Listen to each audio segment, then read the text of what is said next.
Okay guys, something to talk about na sa tingin ko bakit nag-work isang relationship. Kasi sa amin lang to ha, sa kami kanya-kanya naman tayo. But sa amin kasi masasabi ko na yung respect talaga. Respect number 1. As in, sa lahat ng aspect ng life.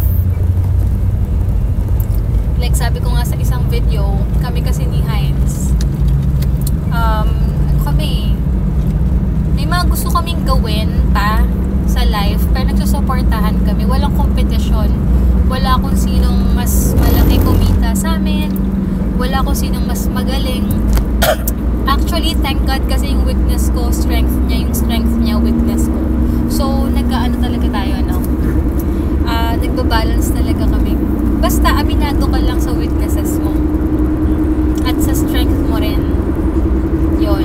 And masasabi ko na nag-work siya kasi ngayon nga pag kailangan namin ng time sa isa't isa, I mean ng me time, binibigyan ko rin siya, tumatakbo siya sa gusto niyang oras, ako rin.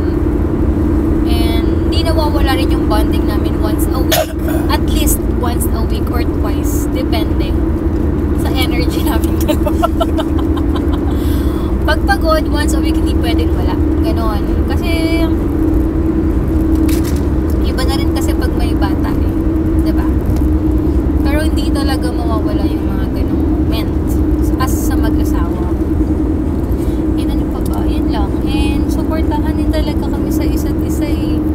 And masasabi ko na hindi rin kami masyadong pag mali siya, mali talaga. Pag mali ako, mali talaga ako. Nire-respect namin yung bawat opinion ng bawat isa. Meron kami kino-consider muna ng mga ganong bagay. Kung, ay, baka tama ba to? Tama ba yan? Wait, medyo shaky na pala guys. Baka maano naman kayo, mahilo. So yun, kino-consider namin yung bawat opinion ng bawat isa. At kapag mali-mali talaga, huwag mo nang ipilit. Huwag mo nang huwag ka nang defensive, ganon.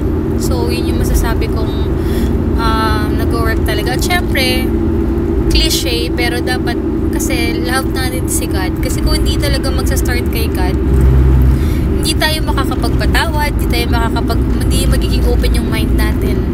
Kasi alam niyo yun, magano lang tayo. Diyan, pag di natin sinama si God sa life natin, nandyan yung pride. Diba dad, no?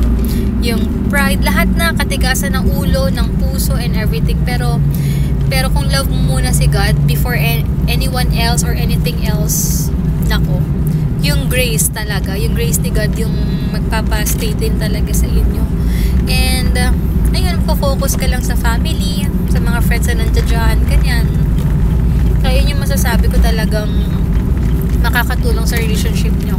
Kapag maging open talaga kayo, whatever happens, whatever na nangyayari sa buhay nyo, maging open lang kayo sa isa't isa, kasi mapagtutulungan nyo, hindi yung kakayanin nyo, yung isa lang sa inyo kakayanin nyo mag-isa. Kaya nga kayo partner eh. At lagi kaming may plan A, plan B, plan C. Walang sisihan kahit anong mangyari. Hindi kami nagaganyanan. Kapag nagkamali sa part na to, pag-uusapan lang and then move on na. Move forward. Hindi yung magsistay kami sa isang sitwasyon, no? Yung nagkamali ka na nga dito, masyado kang magsistay dun. Parang ganun. Move on agad. I mean, move forward. Bigyan ng solusyon. Hindi yung ikaw kasi, ikaw ganyan to. Hindi naman kasi walang ganun. Sabi ko nga sa 16 years, never kami nagkaroon ng sobrang away talaga na to the point na lagi ko to sinasabi. Like, parang to the point na maglalayasan kami, na parang susuko na kami sa isa't isa. yung parang sinusuka na namin isa't isa, na walang ganun kasi nagko-compromise kasi kami, lalo na si daddy. Siguro kung asawa ko masama ugali, I don't think na aabot kami sa point na to, kasi talagang siya talaga yung pasensyoso, siya yung mas malawak yung pag-iintindi, tatahimik na lang yan, ganyan siya. Ayun. Pero ngayon gusto ko yung ugali niya, mas vocal siya, mas okay na rin yun kesa kinikim-kim mo yung mga yung mga bagay-bagay. Yun naman na-appreciate ko sa kanya. Mas gusto ko yung gano'n na pag kung na-feel mo, kung magalit ka talaga, huwag mo na lang tiisin. Diba? Ganun lang. Eh kung galit siya, mas galit ako, char. Yun yung grace ni God eh. Kapag galit yung partner mo, relax ka lang din muna. Mag-isip ka muna kung ano ba nangyari. Hindi yung kasabayan mo pa. Although nakakamiss naman talaga yung awayan minsan, yung nag-away-away kayo minsan, no? Pero sa nangyari sa amin, sa nangyari sa lahat, parang wala ka ng time mag-hate. Parang mas malawak na yung pag-iintindi mo kaysa i-hate mo na lang din yung husband mo o yung asawa mo. Parang ano na lang, compromise na lang palagi. Hindi naman so to the point na kahit mali siya, magtitiis ka na lang. Hindi naman ganun, guys.